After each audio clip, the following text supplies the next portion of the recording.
I skipped some days, running around, not having a moment, being real tired at the end of the day, worrying about money and such. Let me add a donation button to this account just on the, not a button, what do you call it? Just a PayPal info thing. In case any of y'all are secretly loaded. Can at least live with the possibility of an internet miracle here and there. But I just don't want to be an internet account that's always like in that mode. Give me money! Ah! Now where's my sponsor? But they don't even do that. They're just having a conversation and suddenly they're talking about mattresses and giving you phone numbers. What's going on? I heard a heartbreaking story from a student at a for-profit college I taught at. She said that her kid was saying goodbye to a grandparent and was all, like and subscribe. This iPad generation kid thought that's how you say goodbye. Let's look at some books. Let's check some out. Okay, I love books like this. Ugh.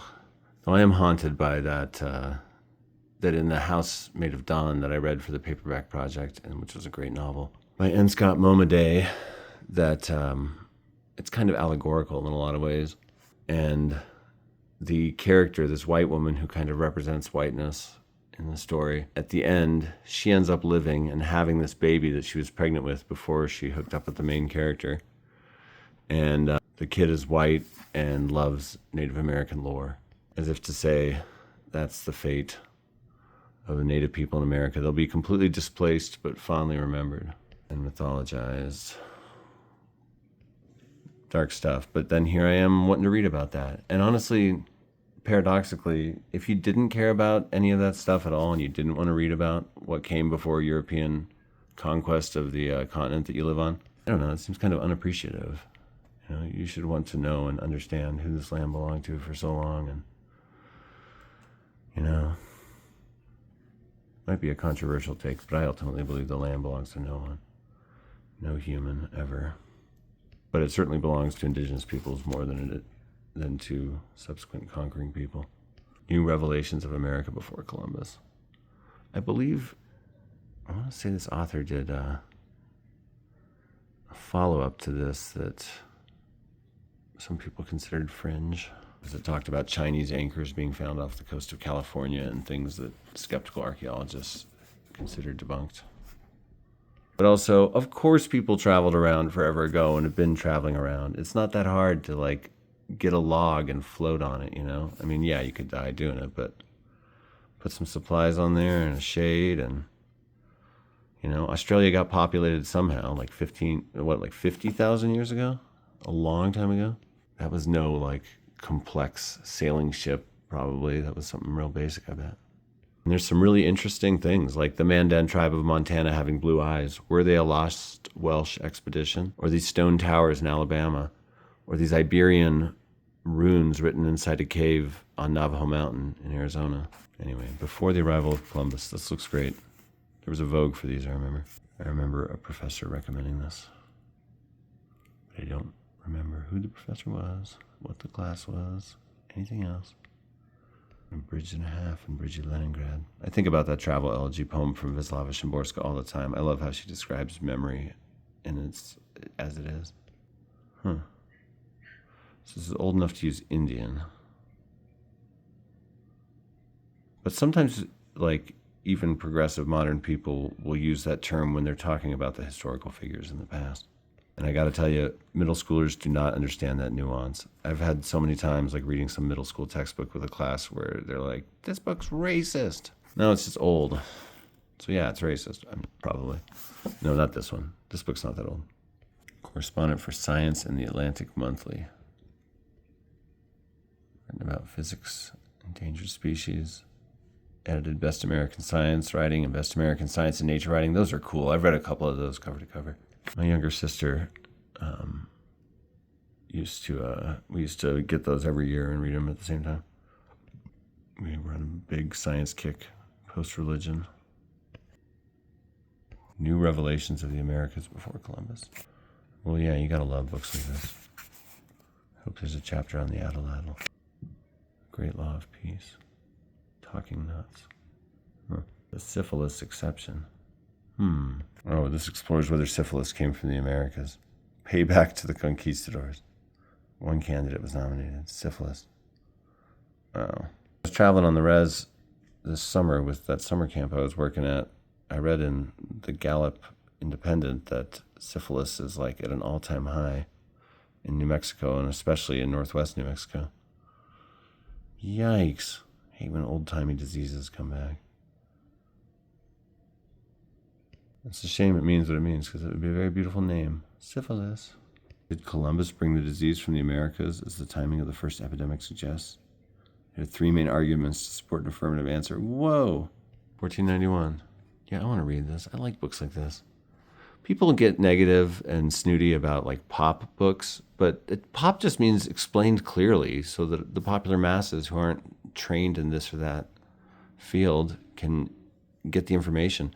Back in the day, everything was written that way. Darwin's Origin of Species was the scientific paper that he wrote to prove his theory, and it was also his statement to the public. That's amazing. I've got a nice Voyage of the Beagle, but oh yeah, here we go. Library copy, plastic wrapped, but really nice. I brought this to a middle school when I was a science teacher there, so there might be hate notes in here with gang tags on them. Let me see. Remember, there's like some nudity in it, and they were scandalized. Just because it shows like images of tribes, people around the world.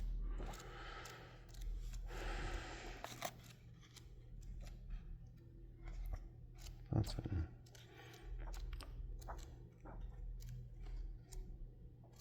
Anyway, that was classes where I was just pelted with trash and screamed at the whole time.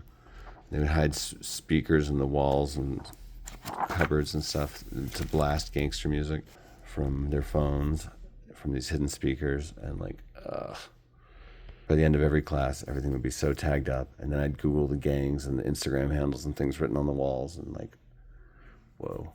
One time I Googled an Instagram, and it was just a kid sitting in piles of cash, like tens of thousands of dollars. Later found out they were like doing some sort of credit card scam with their uncle. I've since seen that kid at another school, and he seems to be doing great. I think he got away from those influences. He was like happy, like unburdened when I saw him at this high school. Happy to see me, weirdly. Dude, you just went off. First of all, you digressed from 1491, started talking about Darwin. You digressed from that and started talking about a middle school where you brought that book. TBH, what even is this channel? Dude, you're a freak. Now go on, let's talk about books more while you look at books. You sad, pathetic figure. Wait, what? Why are you bullying myself? Jules, I love the idea of this. These are the stories of her father as remembered by a little kid that was told them as bedtime stories. First published in 1935. But it's the story of like this true mountain man, I believe. The fights with the cattlemen and sheepmen, hunts, scarcity of women when a man had to marry anything that got off the train, droughts, storms, isolations. Wow. Sounds good. Interesting title. The Strange Man of the Ogalas, Crazy Horse. I love reading about Native American leaders, the great chiefs. I mean, fascinating. An American history that's just often left out completely of American history. And these figures are incredible, and they're writing incredible stuff. They're talking like profound environmentalism centuries before mainstream white America caught up. And just unity and beauty. Everyone should read A Pima Remembers. That book is so good. Different tribe. And that sounds like a white name, but that's a Native American dude from the Paiute or O'odham, not Paiute, O'odham or Pima tribe. And the way that this describes like just how nice it was to wake up with your whole village in the morning, sleeping out if the weather's nice. And you all like say a prayer of gratitude at the day together and prepare to go out and do the things needed to keep you all alive. And it was like so beautiful, his description of it. This book also contains an amazing description of a first contact between Native and white people, and it's just amazing. And because it's from the Native perspective, which you don't hear a lot, and it's only second generation. He's recounting the memory of someone he was close to named Eagle Feather. Love this book. Surprisingly, I bought this book at like a new age bookstore where I was with someone else. And they had a nice little section of like place-based work, and this was in it. But it does have things to say about alternative spirituality, I suppose. See why it would be there. A book that seems to have grown right out of the Arizona earth. Los Angeles Times named it 100 books for the modern person. Whoa. Works we live with in order to understand the nation we live in. Yeah, totally. I would put it on such a list as well. Anyway, I don't know that I've read this, but I had a while where I was listening to a ton of audiobooks about Native leaders. Like there were a bunch in the library system, and I'm like, these are great. All portraits of history and tragic and even gut-wrenching, to quote Jon Stewart. Looks like he might have smallpox scars in this image. In all respects, in its flawless storytelling, its convincing interpretation of character, its empathetic expression of personality, its innovative style and beauty of language, and its accurate historical context, Crazy Horse is a towering achievement. So says Stephen B. Oates. Here's a glorious hero tale told with beauty and power, the story of a great American. John C.G. Nyhart, New York Times. One of the great stories of the West and written in the spirit of the sages with a scrupulous regard for truth and history, Atlantic Monthly. This history of the Oglala Indian Crazy Horse is a splendidly done thing, Sendos. Gives a magnificent picture of the Plains Indian civilization, Washington Star. Crazy Horse, the military leader of the Oglala Sioux, whose personal power and social nonconformity set him off as strange, fought in many famous battles, including the one at the Little Bighorn. He held out boldly against the government's efforts to confine the Sioux on reservations. Finally, in the spring of 1877, he surrendered, one of the last important chiefs to do so, only to meet a violent death. Marie Sendos, the noted author of Cheyenne Autumn and Old Jules. Oh, I just looked at Old Jules. Both available as Bison books, has captured the spirit of Crazy Horse with a strength and nobility befitting his heroism. Published on the 50th anniversary of the book. Well, cool. And that's wild. It's the same author as... writers like this are very interesting, that just lurk under the radar, and next thing you know, you've got like 4 or 5 books of them or something. And you're like, oh, I didn't know that. I bought them because I thought the topics were interesting. There are some great Western writers, though, that have, like Pearl S. Baker, just people who write these like small books. There's this biography of this church in Placitas. I hope I didn't give that away, but I think I did. Century of Faith, and it's like so local. It's hyper local. It's literally about one building, a church in Placitas that's not famous to anybody. But Suzanne Forrest wrote this incredible, well-researched book about it. I do have it. And it's just like, it makes it feel like it's about the whole world. This little church and all its contexts and like all these big historic patterns that it's a part of. And incredible book. I actually love how this book feels too. This like powdery screen printed feel. Michael, I hope these books are a help to you. There are 7 books, a DVD film, digital scans of Cycle Escape cover, a list of the books and their information, and a master Placitas. A list of Placitas contacts with their email addresses. Also, here's your Vivian Vance book back. Thanks so much for that. Drop me a line if I can ever be of assistance to you, or for whatever reason. I always enjoy talking with you. Thanks again for everything, Mike Smith. Oh, one of those numbers I still have. I haven't had that email address in a long time, though. This is from when I made a documentary with KNME called The Sandias. I was the narrator of the history third of it. It's all about different aspects of the mountains. And this is Michael Kamen, a producer for KNME. Yeah, I loaned him a stack of books. I suppose if there's any takeaway to my digressions in these videos, besides you're wasting your life watching my videos, it's that books interface with our lives and kind of become a part of who we are, and or they can, you know? It's like a cloud of knowledge that surrounds you. A hard drive if you have a collection in your home, you know? A star walking around in your house, and the books are space debris orbiting around you. Maybe a whole solar system. Always the old man points to the grave. I swear I heard like a meth lab explode a while ago. 3 huge bursts, and there were all these sirens. All right, let's continue. Big nonfiction case, shelf 5 of part 1. I looked at these before in the H.G. Wells video, but they're pretty cool. This is his nonfiction work, The Outline of History. And it's one of the two, it's also a book mentioned in For a Breath I Tarry by Roger Zelazny, but it's called An Outline of History, which must have been an alternative title, I think. I must admit, one reason I keep these books, I mean, they look great on my shelves too. I love them. They're old-ish. They're by an author I love, 1961 here. but also they're mentioned along with a Shropshire lad in Roger Zelazny's For a Breath I Tarry, which is in this book, The Last Defender of Camelot. For a Breath I Tarry. This is my favorite novelette too. But this insane, extreme sci-fi story is set in the far future. I think WALL-E's opening draws from it a bit, that movie WALL-E. Humans have gone extinct, but huge robotic systems they've put in place to manage the planet, even like the very specifics of its climate, and continually repair things, still exist and go about the work of restoring the planet. But for what? They're just repeating their actions, and some of them have fallen into contradiction with each other and are continually undoing the other's work and destroying them. Our main character in this story is a 40-foot flying by 40 foot flying gelatinous cube that flies around in the air, and it's like super high advanced technology, and it maintains the weather of at least one of the hemispheres. His name is Frost. And Frost's best friend is a robotic intelligence that is named Mortal, and it's like a giant turret rolling on a ball that does this or that. I can't remember what. Has jobs.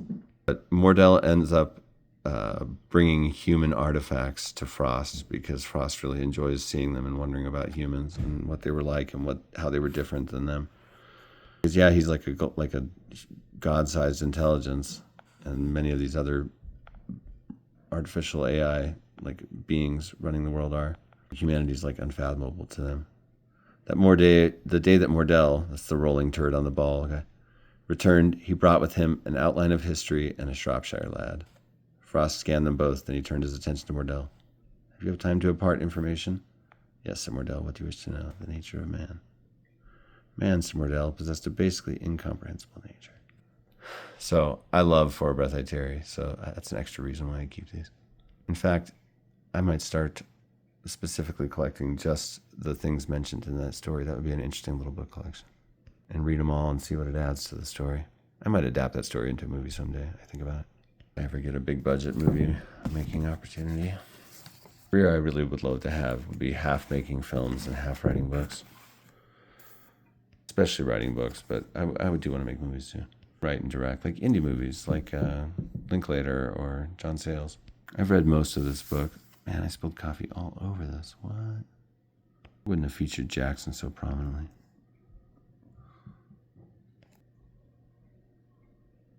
I learned a lot from this book. It's a good review of the various chapters of North American and U.S. history. I liked it a lot. I've read most of it. American urban history. This is amazing. An interpretive reader with commentaries. What a topic. Yes. It's hard not to live. If you live in America, you got to be interested in cities. And cities really are an answer to, this summer, part of the summer, I went to the old New Buffalo commune, the commune in Taos, New Mexico that inspired Easy Rider. It was with this very cool traveling summer camp gig I was working. I really should do that again. And I met a lot of awesome people that were there, but also so cool to see that central Kiva room where all those 60s Easy Rider outlaw types were hanging out back in the day. I had such a vivid dream. I felt like I saw what it was like at a night back there. Crazy, crazy dream. Out in front of it. But some of the people there were really anti-city and talked about how cities were like bad and everything bad that happened in society happened there. But like, I'm more with Edward Abbey because you have to have cities with a large population.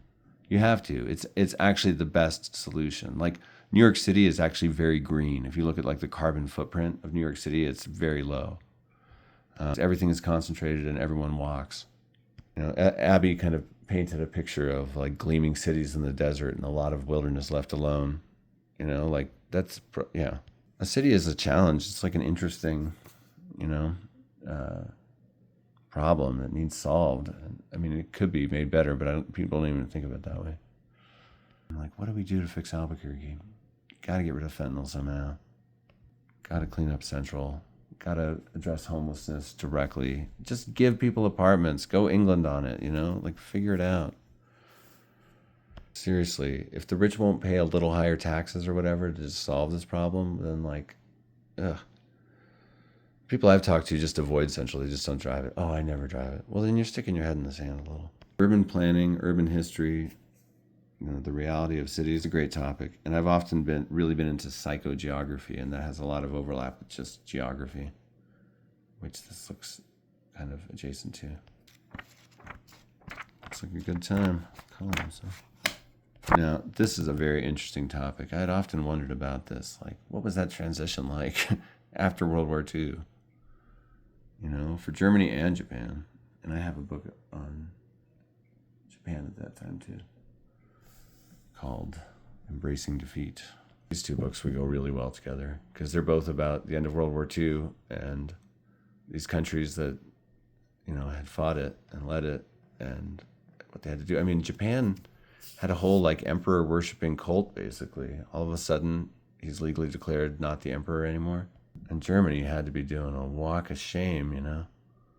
One of the brightest historians writing today. I'm going to read both these books, and when I read one, I'm going to read the other. Because I'm really cool. I was just trying out a little aggressive ego. My daughter Sonora has been doing that all the time, and I'm like, kid, it's good to be confident, but where's the line? Oh, I love a specific book. And I love a slim work. Oh, John Kenneth Galbraith, and he's a quotable fellow. I don't know his whole deal. I think he was a politician too, an economic advisor. Sure got some great incisive quotes sometimes. This book has like a really cool binding. I think it's that like old plasticized cover. I like that. That's good. I think this thing would hold together. There's a great character on an old episode of Father Ted who's always like bashing furniture to see how strong it is, and he ends up breaking it half the time. It's a side character priest. Hilarious. Great Irish comedy.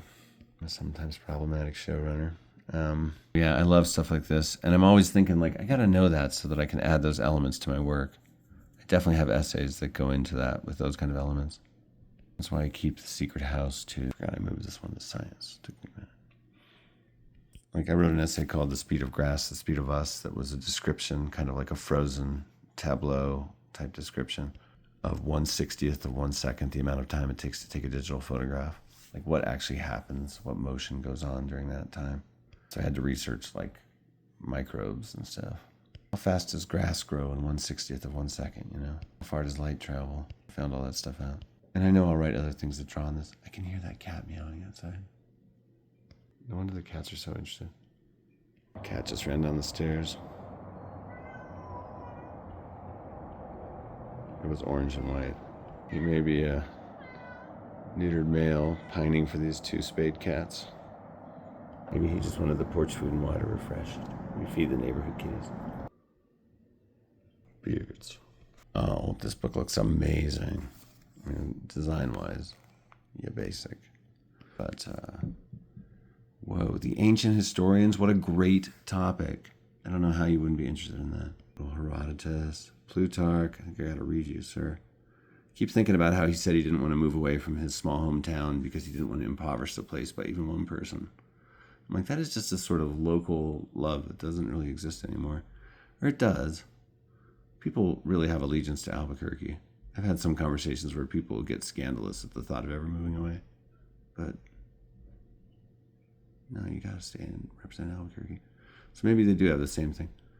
Mentality, it's just in different words. Tacitus, Thucydides, Xenophon, Polybius, Josephus, Caesar, Cato the Censor, Livy, Sallust, Eusebius, Ammianus, Suetonius, by Michael Grant.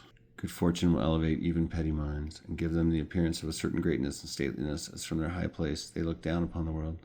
As a truly noble and resolved spirit raises itself and becomes more conspicuous in times of disaster and ill fortune. Plutarch. Noble and resolved. Good goals, I guess. What a great topic. So it's like short biographies of all these people in context. Oh, why are you ripped? Why can't anything be nice? Oh, and it's a newer, like Barnes & Noble edition. You know what? This is a book I want for its content, so I'm okay. This looks fun. New York by Gaslight.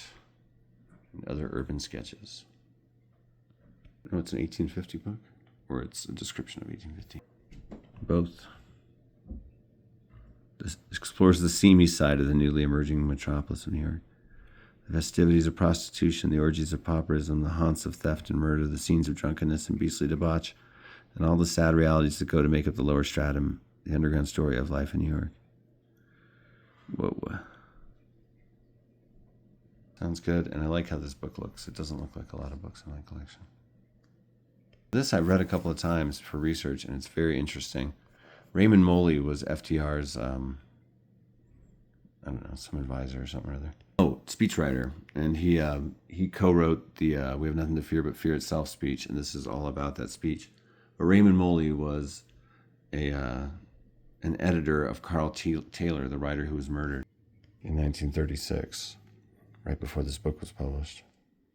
I wrote a like 10,000 word, really researched article with like hundreds of footnotes, like a historical article.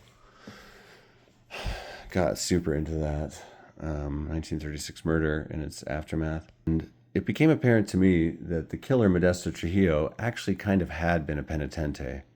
And that Carl Taylor, if he was working with Moley, had a direct pipeline to the presidential ear.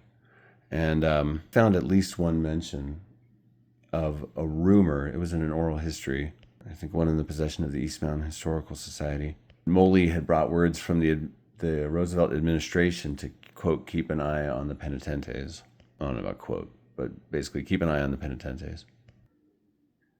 In this article I wrote, I was like, so that means that this wasn't just a collision between a local man who was a writer and a 15-year-old kid of his who was a neighbor and resented not being paid enough for doing chores for this guy, but a collision of sorts between a powerful Western religious group, itself just 10 years off from receiving official recognition by the Catholic Church, the penitentes. Not 10, like 20.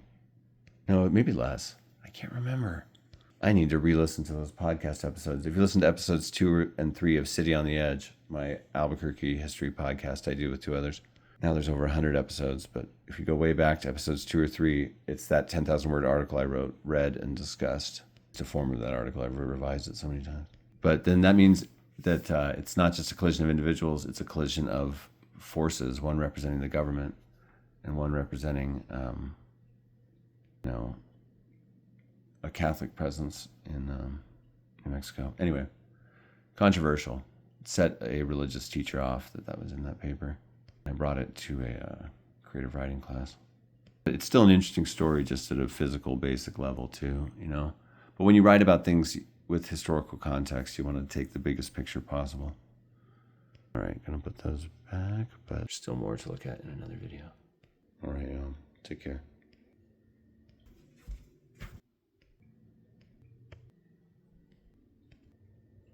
Well, that's all, folks.